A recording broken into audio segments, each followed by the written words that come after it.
क्या कभी आपने सुना है कि किसी क्रिमिनल को किसी भी वकील ने अपना रिप्रेजेंटेशन देने के लिए मना कर दिया हो? Hello everyone, welcome back to Center for Ambition. My name is Nidhi और आज हम जिस टॉपिक के बारे में बात करने वाले हैं वो है राइट टू लीगल डिफेंस। यानी कि आप सब लोगों ने राम मंदिर के केस के बारे में पढ़ा होगा, जहाँ पे किस तरीके से जो दान आता है, करोड़ों का दान, उसमें कहीं ना कहीं बहुत सारे तरीके से धांधली की गई, गायब कर दिया गया। अब इसको लेकर के क्या होता है कि कुछ लोग गिरफ्तार भी होते हैं। एसआईटी की कमेटी गठित हुई, कुछ लोग गिरफ्तार हुए, कुछ लोगों को अरेस्ट करने के बाद उनको जुडिशियल कस्टडी में भेजा गया। अब उसके बाद अ, वकीलों ने उनको रिप्रेजेंट करने से मना कर दिया है। ये है हमारा पूरा मुद्दा। अब इसके बारे में हम क्या करेंगे, एक एक से बात करेंगे कि क्या ऐसा पॉसिबल है कि किसी भी क्रिमिनल को हम जुडिशियल रिप्रेजेंटेशन ना दें, यानी उसको वकील की सुविधा ना दें। यहाँ तक कि आपने पढ़ा होगा कि कसाब जैसे टेररिस्ट को भी हमने वकील की सुविधा दी थी, यानी उसके पास भी राइट टू लीगल डिफेंस था। तो चलिए शुरू करते हैं फिर आज का अपना टॉपिक। ओके, अभी ये मुद्दा चर्चा में क्यों है? चर्चा में होने का रीजन वही है कि राम मंदिर में जो चढ़ावा आया था उसका गबन हो गया। गबन इसका मतलब एम्बेजलमेंट, यानी कि गायब कर दिया गया। अब उसके बाद क्या होता है, एसआईटी की टीम गठित होती है, एसआईटी की टीम बनाई जाती है और वो टीम ये पता करती है कि ये जो हुआ है इसके पीछे कौन लोग शामिल हैं। तो इस वजह से कुछ 8-10 लोगों को गिरफ्तार किया जाता है। गिरफ्तार करने के बाद उनकी जुडिशियल कस्टडी भी असाइन हो जाती है और उनको जुडिशियल कस्टडी में भेज दिया जाता है। अब उसके बाद क्या होता है, आगे की प्रोसेस में, लीगल प्रोसेस में ये होता है कि उनको कोर्ट के सामने पेश किया जाता है। अब कोर्ट के सामने पेश करना है तो उनके पास एक वकील होना चाहिए जो उनके केस को भी उनके पक्ष को भी सामने रखेगा। ठीक है, ऐसा ही होता है।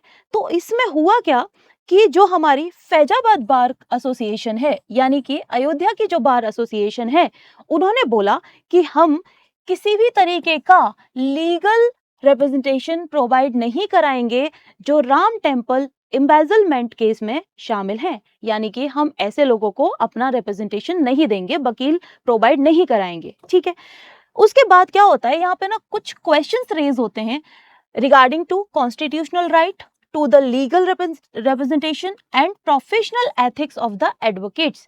यानी कि क्या ऐसा पॉसिबल है कि आप किसी के राइट्स, क्योंकि ये तो राइट में आता है, ये तो हमारा राइट है, अगर इस तरीके से किसी के राइट को डिनाई करना सही है, या फिर अगर हम जो एडवोकेट होते हैं उनके जो एथिक्स की बात करें, प्रोफेशनल एथिक्स होता है, अगर उसकी बात करें तो क्या वो सही है? ये जब मुद्दा सुप्रीम कोर्ट जाता है तो सुप्रीम कोर्ट ने एक डिसीजन दिया, एक बात बोली, और वो आज के द हिंदू न्यूज़पेपर में मेंशन की हुई है। ये उसकी कटिंग है। ठीक है, इसमें क्या बोला गया, उन्होंने सुप्रीम कोर्ट ने बोला, even the wicked have the right to a lawyer. ठीक है, विक्ड का मतलब होता है कि इवन हमारे यहाँ बुरे से बुरा इंसान, जैसे मैंने आपको स्टार्टिंग में बताया, हमने कसाब को भी वकील प्रोवाइड करवाया था।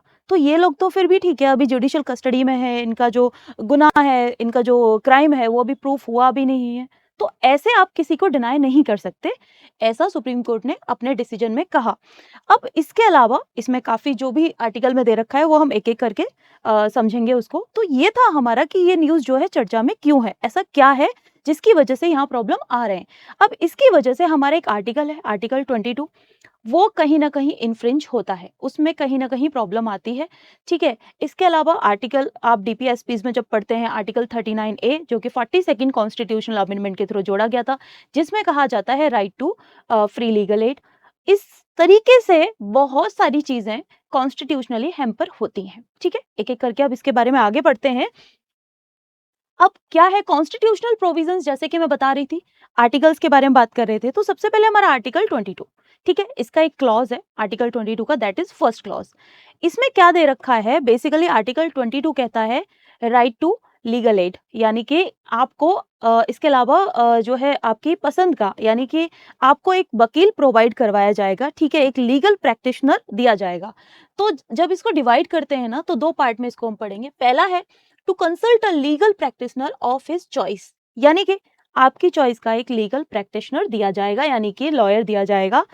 इसके अलावा दूसरा है right to be defended by a lawyer. ठीक है, दूसरा, आपके पास ये राइट है कि आपको एक वकील या फिर एक लॉयर आपको क्या करे, डिफेंड करे। ये राइट ऑलरेडी हमारे कॉन्स्टिट्यूशन में प्रोवाइड है। तो ये जो पूरा हुआ, ये जो फैजाबाद बार काउंसिल का डिसीजन था, उसकी वजह से क्या होता है, ये कुछ क्वेश्चंस रेज होने लग जाते हैं। तो पहला आपने ये चीज पढ़ी, ठीक है। ये बेसिकली एक एसेंशियल सेफगार्ड है against the arbitrary state action. Arbitrary का मतलब होता है कि कोई भी इलॉजिकल स्टेट कोई भी इलॉजिकल डिसीजन ले लेती है कि नहीं, हमें कोई लीगल रिप्रेजेंटेशन नहीं देना या हमें लॉयर प्रोवाइड नहीं करवाना, जैसा कि अभी ये फैजाबाद वाले केस में हो रहा है। तो यहाँ पे इस तरीके के जो आर्बिट्ररी डिसीजंस होते हैं उसके अगेंस्ट ये एक सेफगार्ड है, ठीक है। ओके, नेक्स्ट आगे चलते हैं। अब पहला तो हो गया कॉन्स्टिट्यूशनल इश्यूज क्या है, दूसरा है कि प्रोफेशनल एथिक्स ऑफ एडवोकेट्स। ये भी एक पूरा का पूरा है कि जहां पे आप इस तरीके से कोई भी रैंडम डिसीजंस नहीं ले सकते। जब हम प्रोफेशनल एथिक्स ऑफ एडवोकेट्स की बात करते हैं तो ये कहता है, as per the bar council of the India rules, an advocate should not ordinary refuse a brief if the client is willing to pay the prescribed fee. ठीक है, इसका मतलब जो क्लाइंट है यानी कि जो क्रिमिनल है बेसिकली, जिस पे अभी किसी भी तरीके से कोई चार्जेस प्रूव नहीं हुए हैं, क्योंकि प्रूफ नहीं हुआ तो तब तक वो इनोसेंट है, ठीक है। तो अगर वो एक प्रेस्क्राइब्ड फी जो है, मान लीजिए आपकी जो भी फीस है, आपने 2000, 4000, 10,000, 20,000, जो भी आपका फी है, अगर वो देने के लिए तैयार है तो आप उसको डिनाई नहीं करोगे। शुड नॉट ऑर्डिनरी रिफ्यूज, आप मना नहीं करोगे, ठीक है। दूसरा हो गया, the advocate is not otherwise professionally engaged, यानी कि आप प्रोफेशनली एंगेज नहीं हो, मतलब कि आप उस समय ये एडवोकेट नहीं हो या कोई किसी और काम में आप लगे हुए हो, ठीक है। इसके अलावा personal opinions about the accused can not be a ground for the refusal, ठीक है। अब जैसे कि फैजाबाद वाली जो काउंसिल है, इनका कहना था, जो बार एसोसिएशन है, इनका कहना था कि इन लोगों ने बहुत गलत किया और ठीक है, मतलब इस तरीके से आप गवर्न कर रहे हो दान से आया हुआ पैसा, तो आप गलत कर रहे हो। बट बिना उनका पक्ष सुने, बिना उनकी बात को जाने, इस तरीके से पर्सनल ओपिनियन के बेसिस पे हम किसी को भी इस तरीके से डिनाई नहीं कर सकते, ठीक है। यहां तक क्लियर हुआ? ओके। नेक्स्ट बात करते हैं कि क्या अभी तक ऐसा कोई मुद्दा हुआ है, क्या अभी तक सुप्रीम कोर्ट ने ऐसे कभी जजमेंट दिया है? यस, 2010 में एक केस आया था, A S Mohammad Rafi versus state of Tamil Nadu 2010, मतलब 2010 का ये एक केस था एएस मोहम्मद रफी का, ठीक है। इसमें हुआ क्या था कि फिर उसके बाद सुप्रीम कोर्ट ने कहा क्या था बेसिकली कि जो भी अक्यूज्ड है, irrespective of the nature of the crime, has the fundamental right to the legal representation. तो ये जो आर्टिकल है, ये जो अभी प्रॉब्लम क्रिएट हुई है, इसको और भी ज्यादा सब्सटेंशिएट क्या करता है, ये वाला जो सुप्रीम कोर्ट का डिसीजन है। इसीलिए सुप्रीम कोर्ट ने कहा था कि इवन विक्ड पर्सन को भी क्या है, राइट टू डिफेंस है, ठीक है। तो यहाँ पे इन्होंने कहा था कि फंडामेंटल राइट जो है टू द लीगल रिप्रेजेंटेशन दिया जाएगा इरिस्पेक्टिव ऑफ द नेचर। अब देखो, इससे बड़ा क्या मतलब क्या क्राइम होगा कि आप लोगों की जान ले रहे हो, ठीक है। फिर भी हमने कसाब को दिया ना, उसकी फांसी होनी थी, लेकिन स्टिल हमने उसको क्या किया, एक वकील दिया, ठीक है, उसको लीगल रिप्रेजेंटेशन का राइट दिया। तो इसका मतलब आप डिनाई तो नहीं कर सकते, ठीक है। उसके अलावा next, bar associations can not pass resolutions preventing advocates from defending an accused, जो कि अभी फैजाबाद वाले केस में हुआ। वहां पे यही हो रहा है कि कोई भी वकील इनका केस नहीं लड़ेगा, जबकि आप ऐसा नहीं कर सकते। ऐसा सुप्रीम कोर्ट ने 2010 में अपने डिसीजन में कहा था, ठीक है। So now, right to legal representation is a part of article 21। Article 21 जैसे कि आप सब लोगों को पता होगा, right to life and personal liberty.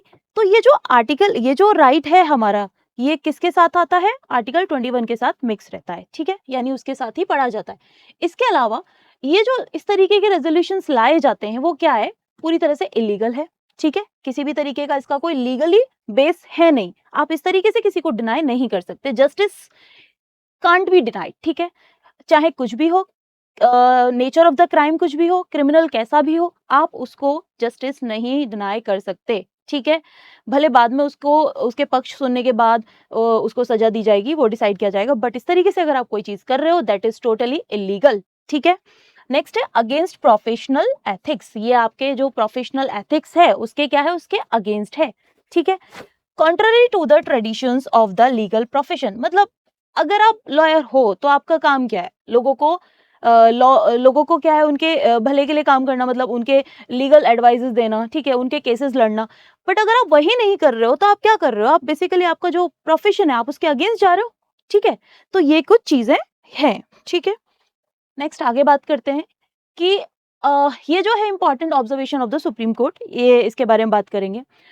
तो यहाँ पे कोर्ट ने ऑब्जर्व किया कि एवरी पर्सन हाउएवर बिग्ड, विग्ड मतलब इविल पर्सन हो सकता है, कोई भी बुरा से बुरा इंसान हो सकता है, और अ डिप्रेव्ड, डिप्रेव्ड मतलब जिसके पास बहुत बुरी दशा में है, बहुत बुरी कंडीशन में है, has a right to be defended in a court of law. ठीक है, उसके पास क्या है, राइट है, क्या होने का, डिफेंड करने का, मतलब उसके पास एक वकील, एक लीगल रिप्रेजेंटेटिव होने का एक राइट है। ठीक है, उसको ये दिया जाना चाहिए। कोर्ट ने एम्फेसाइज किया lawyers defend the rule of law not the crime. ठीक है, आप लॉयर हो, आपका काम क्या है, आप ना जो लॉ है उसको डिफाइन करिए, ना कि उसके क्राइम को। ठीक है, आप क्राइम को डिफाइन मत करिए, इसका क्राइम क्या है। आपका काम है कि इसको आप इसका केस लड़िए, आप वो काम करिए, आप डिफेंड करिए उसको। ठीक है, एक fair trial is impossible without legal representation. हमारे इंडियन जुडिशरी में क्या है कि जब तक दोनों पक्षों की बात नहीं सुनी जाएगी पूरी तरीके से, तब तक उसको कंप्लीट जस्टिस नहीं कहा जाता। ठीक है, अगर आपको कंप्लीट जस्टिस देना है तो दोनों पक्षों की बात सुनना बहुत ही इंपॉर्टेंट हो जाता है। ठीक है, तो इसीलिए इनका कहना था कि अगर फेयर ट्रायल चाहिए तो क्या है, बिना लीगल रिप्रेजेंटेशन के ये बहुत ही इम्पॉसिबल सा हो जाता है। The justice system must be fair, impartial and inclusive. यानी कैसा होना चाहिए, ये फेयर होना चाहिए, इम्पार्शियल होना चाहिए, और दूसरा ये बिल्कुल पूरी तरह से इंक्लूसिव भी होना चाहिए। ठीक है, यानी कि फेयर भी होना चाहिए, इंक्लूसिव भी होना चाहिए, और इम्पार्शियल भी होना चाहिए, किसी भी तरीके की कोई पार्शियलिटी नहीं होनी चाहिए। ठीक है, इसके अलावा ये मैंने आपको बताया 3 आर्टिकल्स हैं। पहला आर्टिकल हो जाएगा 21, right to life and personal liberty. दूसरा आर्टिकल, आप ये आर्टिकल याद रखिएगा, क्योंकि कहीं ना कहीं आर्टिकल 22 का फर्स्ट क्लॉज पूछा जा सकता है, इसके पूरे पूरे चांसेस हैं। इसके अलावा नेक्स्ट है हमारा डीपीएसपी में जो हम आर्टिकल 39A पढ़ते हैं, वो भी हमारे लिए बहुत इंपॉर्टेंट हो जाता है। ठीक है, तो आप ये 3 आर्टिकल्स याद रखिएगा, ये आपको किसी ना किसी प्रीलिम्स एग्जाम में देखने को मिल जाएंगे, या तो यूपीपीसीएस में या यूपीएससी में डेफिनेटली आपको मिलने वाले हैं। ठीक है, ओके। अब एक क्वेश्चन ये भी होता है, क्या इससे पहले कभी किसी ने हिस्टोरिकल, अगर हम रेफरेंसेस की बात करें, तो कभी कुछ ऐसा हुआ है? यस। ठीक है, 2 केसेस यहाँ पे हैं। पहला है थॉमस इट्सकाइन वाला। ठीक है, Thomas Erskine who defended Thomas Paine. ठीक है, इन्होंने बेसिकली ये एक लॉयर थे जिन्होंने थॉमस पाइन को क्या किया था, सेव किया था, डिफेंड किया था। ठीक है, बहुत सारे प्रॉब्लम्स हुए थे इस वाले केस में। इस वाले केस में क्या था कि बहुत ज़्यादा इनका पॉलिटिकली अपोजिशन किया गया था, बहुत ज़्यादा इनको क्रिटिसाइज किया था। स्टिल इसके बावजूद भी इन्होंने थॉमस पाइन को सेव किया था डिस्पाइट पॉलिटिकल अपोजिशन। दूसरे थे एटिकस फिंच। ठीक है, Atticus Finch from to kill a mockingbird symbolising courage and professional ethics. ठीक है, इन्होंने क्या किया था, इन्होंने एक बेसिकली इन्होंने एक ब्लैक पर्सन को बचाया था, जिसके ऊपर एक फॉल्सली क्लेम था कि उसने एक वाइट वीमेन को असॉल्ट किया है, यानी वहां की रहने वाली नागरिक को असॉल्ट किया है।